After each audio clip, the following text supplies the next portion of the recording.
Welcome to Plug and Pay, a talk show where we talk with inspiring global payroll leaders about interesting topics that are shaping the global payroll industry. I'm Max van der Klis-Bussink, Head of Service Delivery at Khizars, and one of the hosts of this show. Actually, this time, the host of the show. But I'm not alone, because with me is a wonderful guest and friend, Khizar Imran, Manager Payroll Services EMEA at Tetra Pak. Khizar, welcome to Plug and Pay. Thanks, Max. Thanks. Wonderful to see you again, and thanks for inviting me. I think it was long due. I kept on trying to convince you to invite me, indirectly, but I'm here finally, and thanks again. You're most welcome. Well, we always had you on the schedule. The schedule was just a bit busy, but hey, you're here. And as you, of course, are a frequent listener, to get things started, we always ask about your story and how you came into payroll. So why don't you tell us about yourself, Khizar? Yeah, I would say my journey in payroll was a bit of a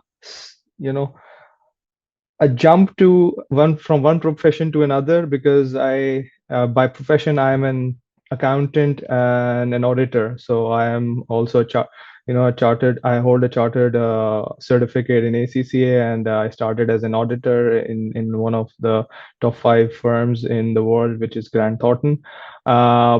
Like any other aspiring, and that was back in 2007. So I started studying as well as doing my articleship from the start. But then, like every other aspiring auditor, the people from our region wanted to go to Dubai, explore UAE, because that was kind of the place to go. For me, it did not pan out once I did my articleship.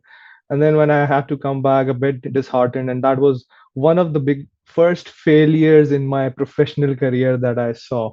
But I was lucky. I have a very good support system in my family, especially my father. And then I have mentors who have been there with me for almost since the time I was with high school. So one of them was Mr. Faisal Kamar. He runs Decibel BPO now. In Pakistan, it's a multinational company based out of Pakistan.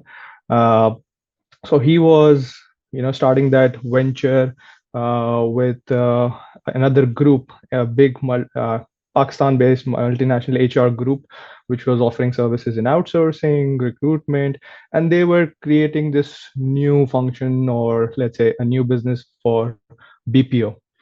And then he told me that, why are you going here and there, struggling, come with me. So I think I tell this story to everyone. I was the first or the 5th person in that company. So it was a very small company at that time. Now it is a big company with many clients, a big workforce, but I was the 5th employee, and we used to do everything. So one of my first clients was an MNC, and that's where I stumbled upon payroll, and my journey in HR started. But then I actually embraced it, and I made it my own, and I loved doing it. Although, and what I learned, Max, is that I think I am someone who breaks that stereotype, or tries to break that stereotype in payroll and accounting, because I was never unfortunately, a back office guy, kind of payroll person. The one thing that early in my career, like I said, when I was exposed to a lot of clients, especially multinationals, I interacted with a lot of people, and that's where they channeled my future career in payroll. From there, I moved on from one client to another. I worked for almost 4 to 5 MNCs before coming to Tetra Pak, which includes oil and gas, which includes services, which includes manufacturing industry, beverage. So, and every experience led to a connection that I built in my previous organization. So, like I said, that's how my payroll journey is here. I've been with Tetra Pak for almost 7.5 years now, and I think it's a wonderful experience. And I am interacting globally with a lot of people. Exactly. Yeah, Well, thanks for the story, Khizar. It seems like all yeah, roads lead to payroll for you. And yeah, yeah. you've mentioned at some point from my region, because originally you're from Pakistan, right? And currently, Exactly, yeah. exactly. I recently moved as part of my global role, expansion of my global role. I was heading the payroll services in GMEA for Tetra Pak when I came to Tetra Pak directly, indirectly. And then now from this year, actually, as part of a reorg, my scope has expanded to almost 43 countries, 88 legal entities in EMEA, and I have a team of 43 people directly and indirectly reporting to me. So I think it's a blessing for me. And I moved from Pakistan to Budapest, where I'm based now for the past 2 years. And like we discussed early on, I'm in the middle of moving houses because it's just early days here. But it's a fantastic opportunity, like I said. And yeah, Well, thanks, Petra Pak, about it. bizarre. And as we are recording this session, the European Football Championship is on, right? So Exactly, now exactly. this is a little side step. You're a big football fan too. Who's going to win the European Championship, Khazar? I think I won't say I think, but I am very impressed with how the Germans have panned out this time. Especially the last couple of them have been very disappointing for them.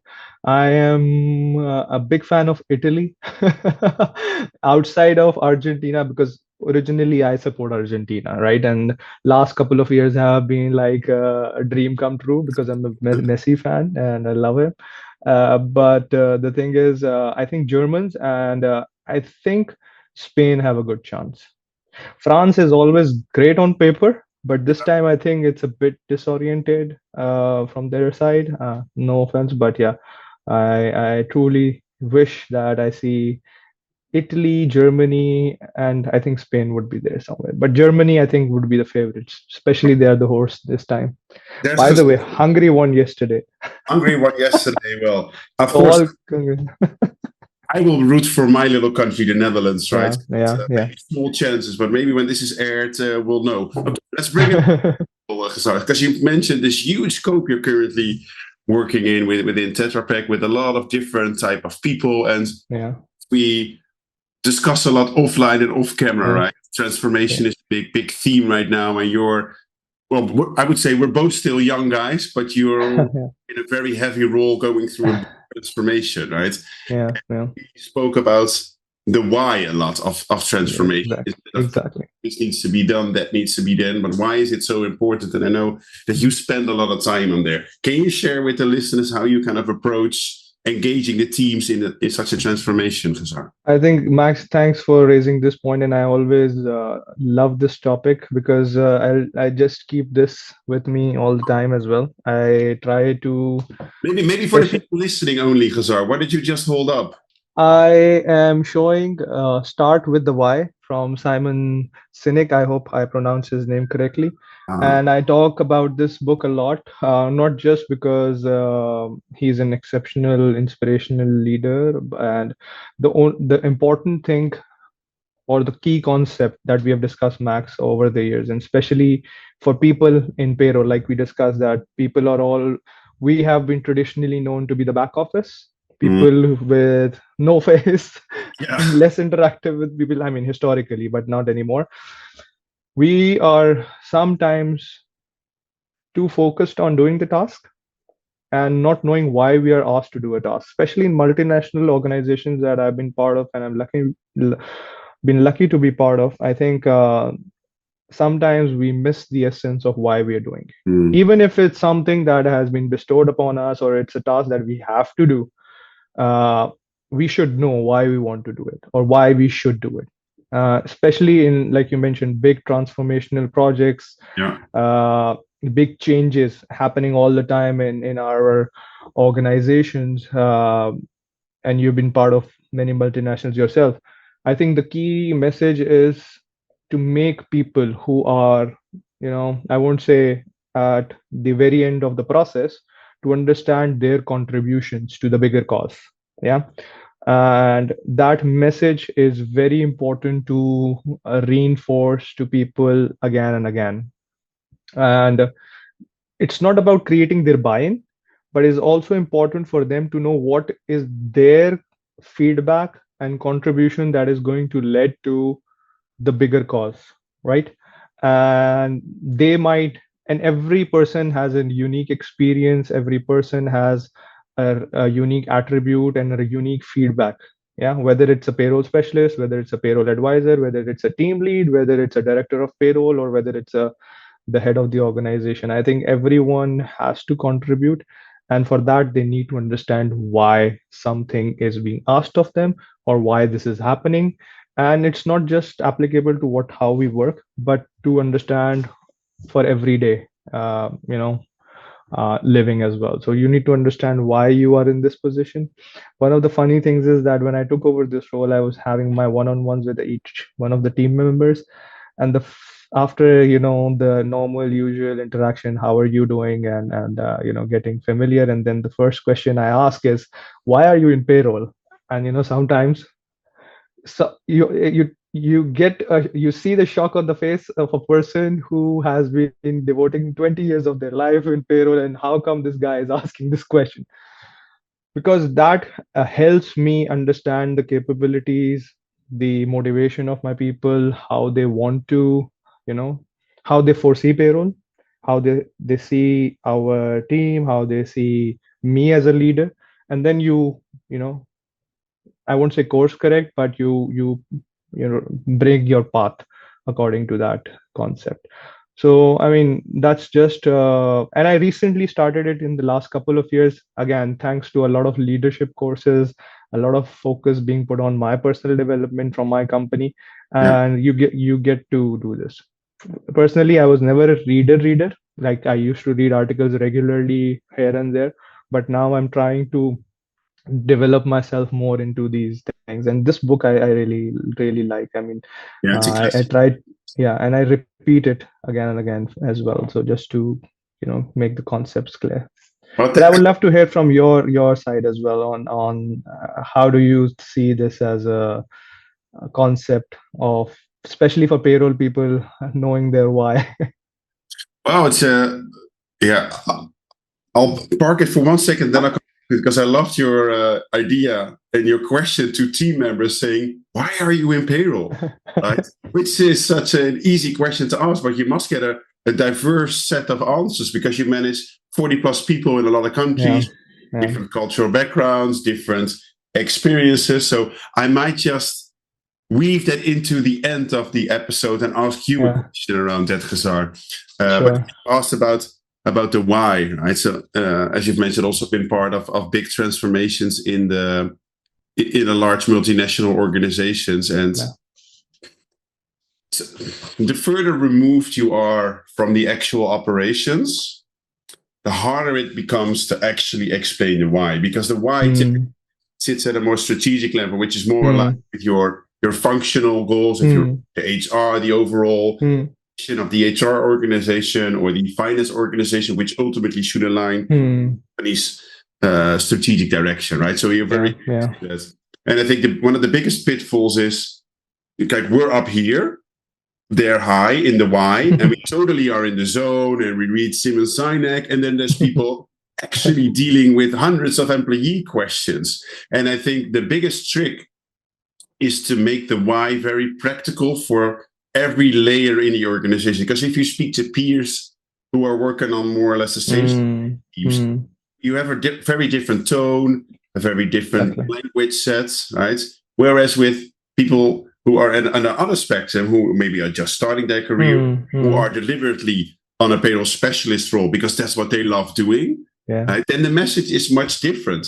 And just to give you yeah. an example, I once had a payroll functional lead, was his name. He said to me, Max, I've been through so many transformations, right? Every 3 to 5 years, they go through a transformation. He said, I'm fine. You want me to move left? I'll move left. You want me to move right? I will not block. I will help you. But please don't bother me with another slide pack.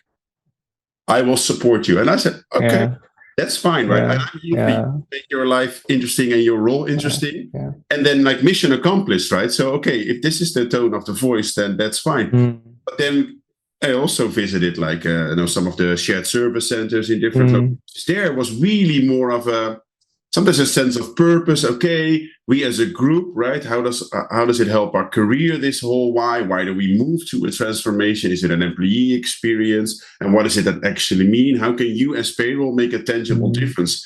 And I think, but maybe that's I'll turn that question, Khizar. I think like getting that why aligned with the overall goals, function, mm, and the business, but then tailoring it to the audience. I yeah, think that's kind of key. What I've met, experienced myself in transformations, but you've been through this now very actively in the moment, right? yeah. What are your reflections, Khizar? No, no, I concur to what you're saying. I mean, I again see there are multiple ways of doing it, like you mentioned. Some would want it a more structured manner, some would want it a more refined manner, some would want it in a very you know, I won't say laid back manner, but a very casual manner. But what I try to do is, and we discussed this earlier as well, re-emphasize Hmm.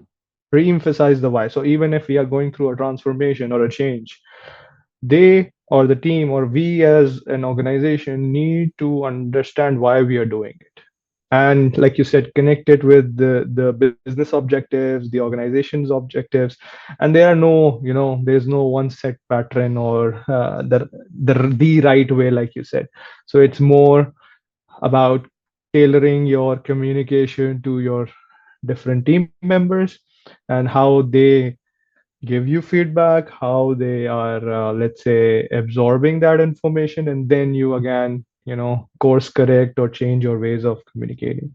But the essence is, for me, I think the important part is to at least make them think why they are doing it, yeah, to what they are doing, right? So that is the key concept for me, I think, when I am at least having these conversations with my team members. But I It's totally agree with you. right, Khizar, and I think we've been researching a bit on the new generation, right? Gen Z, who are very Yeah, purpose driven, yeah. more so than any other generations. Hmm. That Hmm. why, which is linked to a purpose. But you also mentioned something about frequency, which I've also gotten some feedback on from my personal experience. Because sometimes, Hmm. indeed, Hmm. going through a transformation, there's a big kickoff call, right? And all hands like, okay, one day over the other, we're going to transform. We're going to change everything we do from starting on Yeah. Monday. And that's then the message. And after that, you're like, okay, I don't feel transformed yet, but maybe it'll happen. At Yeah. some point, somebody magic wand will come. Exactly. And at the other spectrum, where I've had also on the receiving end of transformations, like, geez, I've heard the story by now, man. I know we're going to transform. Let's just do it. But I think, and I just came back from a festival in the Netherlands, Pinkpop, and Mm, there was a Swedish singer, Loreen. I guess what you mm. want to achieve is that it sticks like a tattoo, because that was one of her songs that she won the Eurovision with. Just want them to remember the why, right, and internalize. Mm, Hey, mm. and maybe to pivot the conversation a little bit, because Yeah. overall transformation topics are great, but I think we also had a very lively chat and conversation about, and maybe it's linked to the theme standardization, Mm, which usually stands for centralization, right? Maybe in a hub, mm, in a mm, regional center, versus flexibility. Like, hey, payroll is still hyper local. There's still a mm, lot of local stuff that needs to be done. So mm. I think you also wanted to discuss with me in a kind of an interactive discussion the possibilities and impossibilities of hubs. Yeah, I mean, that was a very interesting topic because we have a small, like I discussed with you, a small payroll and operations group where like-minded people come and share their ideas. And there was this interesting topic about creation of hubs and service centers and all of these concepts. And specifically, if we discuss about payroll hubs, I mean, this is just my point of view and or my thoughts that I wanted to discuss more about you is that payroll can be standardized to an extent, but uh, it becomes too local sometimes and too complicated compared to other processes which can be standardized and done from a central location. Mm. Plus, the concept of hub for me can be, and this is again my reflection, because hub is, if you look at in the in the concept of the hub, it is a connecting factor to different variables, right? So the connecting factor doesn't need to be a location. It can be Interesting. a thought. It can be a thought, or it can be a certain way of working. Like, for example, in my current organization, uh, prior to the structure being revamped, but more or less the same concept, we operated like service centers and hubs. We still do, but with localized, specialized, connectors or people in different locations with having multiple, let's say, uh, expertise and knowledge of different countries, but connected to maybe a location, yeah, Mm. at one point. But it doesn't mean that everyone sits in that location. It can be people in that area or in that time zone. Now we are in time zones, but the concept, for me, or that needs to be, I think, explored more, and this is where I would need your point of view, is uh, for big organizations, especially when you're trying to create payroll hubs, what are the challenges and what are the key things that we need to look at? Just before you go, because interestingly, I participated in one of the webinars a couple of days ago. I think that was uh, I think organized by Deal, and one of the questions was asked about this concept of hub. So there, I also, one of the speakers, I think, spoke about having a hybrid plus a SPOC model. Ah. So, and then that was like, okay, I said, okay, maybe I'm going in the right direction, but I would like to hear more from you, just to give you a heads up on what was discussed there. All right. Now, it is a very interesting discussion, right? It's SPOC a single point of contact, I presume, Khizar. Hmm. Mhm. Yeah. So, as you know, we did our industry report. Actually, it's behind me with the big 24 one. And we asked a lot of people, so do you find flexibility or standardization more important in global payroll, right? And 60% of all the respondents, they responded that flexibility and standardization is equally important. Because I think that's what we're talking about, right? Yeah. You have the businesses on the one hand demanding you to standardize because they want to scale, be more efficient, right? Support the business, be more agile, cost efficient, all of that, which is great. And then you go to the countries, Khizar, as you know, as flexible as possible because they're different, right? They're just super special. And of course, everybody is special. But those are two conflicting statements if you need to. And I think that's something that you're faced with and you're solving at the moment. But a lot of listeners who work in a regional role or a global role or whatever role in global payroll, even if you're in a one country role, you're still really faced with it because you're probably then on the flexibility side versus the standardization. And for me, there is no right or wrong, but there is a really wrong way of doing it. That is just not taking into account any of the locality, because that's what I found most important. And my personal benchmark was always a bit to your point, is that 80% of the payroll process can be standardized. 80%, 20% or less, but not more, is still a little bit local. And if we break that down a bit, how I also always approach this is try to make something very simple, because that's the most difficult thing to do. Something very simple. I used to just lay down the payroll process on 15 simple steps. First, you have pre-payroll that runs from getting it, into whatever platform until submitting it to a provider, and then run payroll. The provider or in-house, whatever you would do, you process the payroll. You need to do all the controls, leads up to a payroll approval. Then you move to post-payroll, right? You need to pay people. You need to pay statutory governments. You need to do the filings. You need to get the pay slips out, and you need to get GL files. If we would just look at those 3 big buckets, so pre-payroll, run payroll, post-payroll, and then the 15 steps in the middle. If somebody wants a visual, Angelique will probably add a visual for the YouTube video. If you want it, then just send me a DM on LinkedIn. And then just say, okay, what of these steps could actually be standardized? What is actually unique where you actually need flexibility? Exactly. And you would find out of those 15 steps, maybe 3 to 4 really requires kind of local nuances. Mm-hmm. To your earlier point, okay, so that's the process part. But then we have people. Yeah. We have systems and we have providers. And then you're going to say, okay, how are we actually going to source this? So if something is really local, to your point, it doesn't mean that somebody in the country needs to do it. It means that someone with the right skill set and the right knowledge should be able to do that. And we've done this. Let me just say, a tech company I worked for, we managed APAC, EMEA, and some PEO countries from 3 locations: Amsterdam, Singapore, and Krakow. And we also had payrolls in Singapore, the Netherlands, and in Poland. But all the other countries, we had no local payrolls, no local payroll specialists. It was all done centrally. Whereas with another company, it was much larger, 3 service centers that were actively involved in the payroll process. I think Kuala Lumpur, Manila, and Krakow. And there was still local payroll managers. And kind of the threshold we held with that 15-step process was, if you are a payroll of 1,000 and above, or 500 and above, with an increased level of complexity and compliance, we said we probably want someone on the ground. Because of works councils, because of local nuances. Yeah.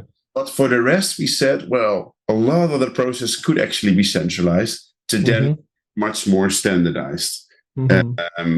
So that's a very long answer to giving some thoughts. But Khizar, what are your reflections?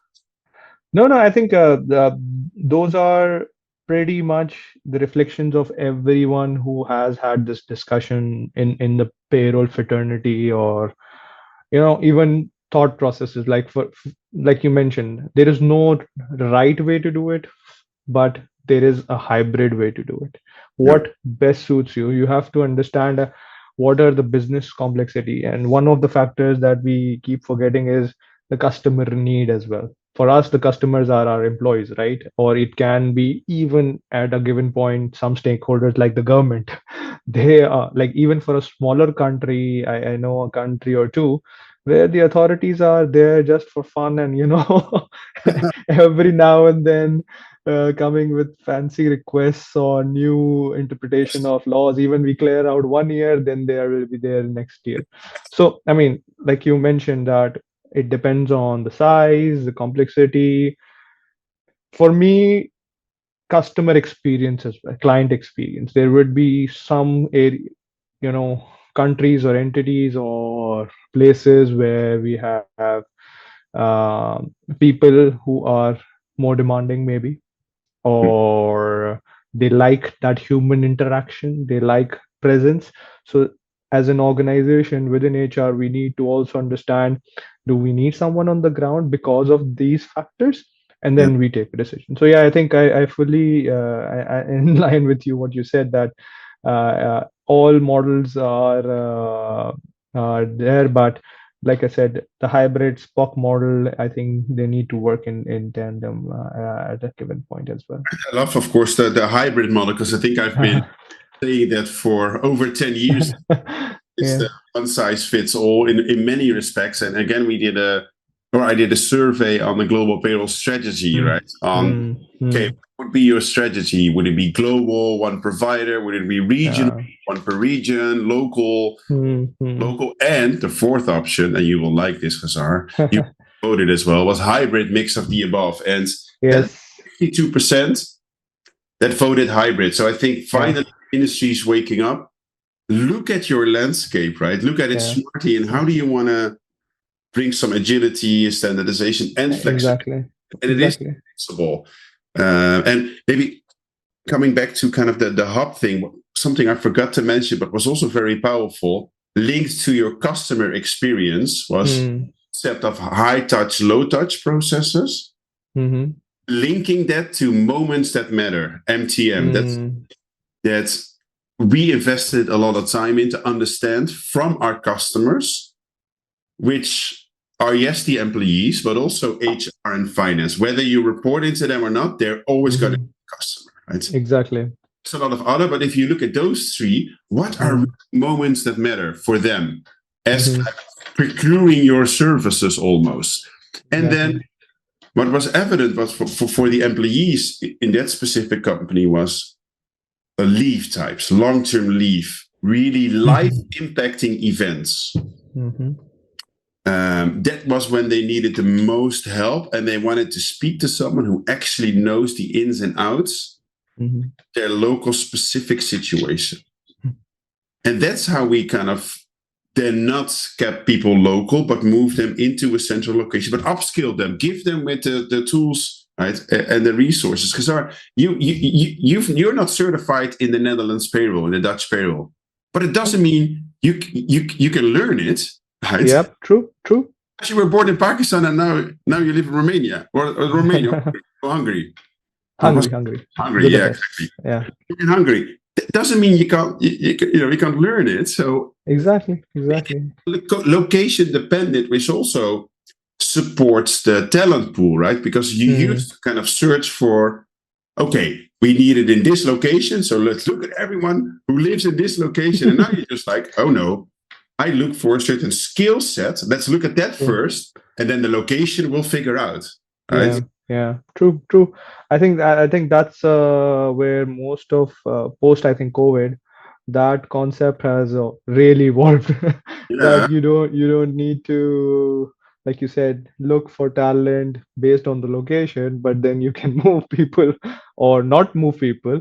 I think, and like I said, I think for me, I really like what you said about the skill set, and that's where I push my team members or whoever wants to be coached, because I try to be a certified coach as well. I'm going towards that, but what I would try to tell people is that there is nothing impossible. So especially for payroll people, I have people who started, even myself. If you ask me, Max, 7 years ago, I was only doing one payroll. I only knew one payroll. Wow. Yeah. I don't know every of the 43 countries, but I know the countries that I go deep into and try to figure out, because more or less, like you said, a lot of things can be standardized. Then the 20 where you need to 20% or what you said needs to be focused on, and that's where people like us need to also make our effort. Like your recent new position in payroll org is something that we discussed offline, that your contributions to that curriculum or the education part and knowledge part helps people and motivate and inspire people in this profession of ours, which is, again, if you ask me, it's still a niche in the HR. If you won't have people come and say that my life dream is to become a payroll director, but still we can inspire people to do that, right? I mean, at least in my 12 years, I have not had people come and say I want to be a payroll director, but yeah, for us who have been here, want to be somewhere and pass on that knowledge. So I think that is also one idea that I wanted to discuss with you here, or a concept that I think people like you who can really contribute, and we discussed this offline as well, how you can inspire people towards that knowledge, filling that knowledge gap, to make that 20%, so we can achieve that bigger, better hybrid model. So we have to take a step back or two to make that transition. That's indeed. Well, I think you coming on the show and discussing with me and engaging on the socials, we just need to, right, the seat at the table discussion. I'm more thinking in the lines of we need to increase visibility. So, when we started a podcast, like a back office function, a few times, right? Accountant is also sometimes a back office function. Yes, of course, they interact with the and so on. But for me, it's just creating visibility. And what I always encourage everyone to do is create one slide. And you don't have to be good at PowerPoint. Just say, this is what we're responsible for. It's 60% of the P&L, so the company's cost. $1 million or we process so many transactions, and we do that with only X FTE. So that's what we do. Exactly. So these are the things that we who are more experienced, I won't say having been through that learning curve, need to inspire people to look at like this. And that's also one of the things that I try to do in the why thing. That if someone says that I love to do payroll, especially the younger, less experienced members of my team, we have to motivate it to them like this, that these are the things that we need to focus on. Learning doesn't stop. You don't want to be doing one country or one entity or this job for the next 8-9 years, but you can be the light bearer or torch bearer for this thing. That's a very important thing, that visibility for our team members is very important. Wonderful. Well, Khizar, I think we can speak for hours and hours about global, which we will. But I thought about a little way to end the podcast. So I'll ask you a series of questions, 5 questions, Khizar. You're only allowed to answer with yes or no. After the 5th question, I'll give you the option to either revise an answer or give some color and context to it if you want to. So are you ready? Context to only one answer, right? Or all 5 of them? Okay, got it. Are you ready? Sure. Okay. AI will replace the need for payroll professionals. No. I listen to Celine Dion when I have to focus. Not at all. I will never leave the global payroll profession. No.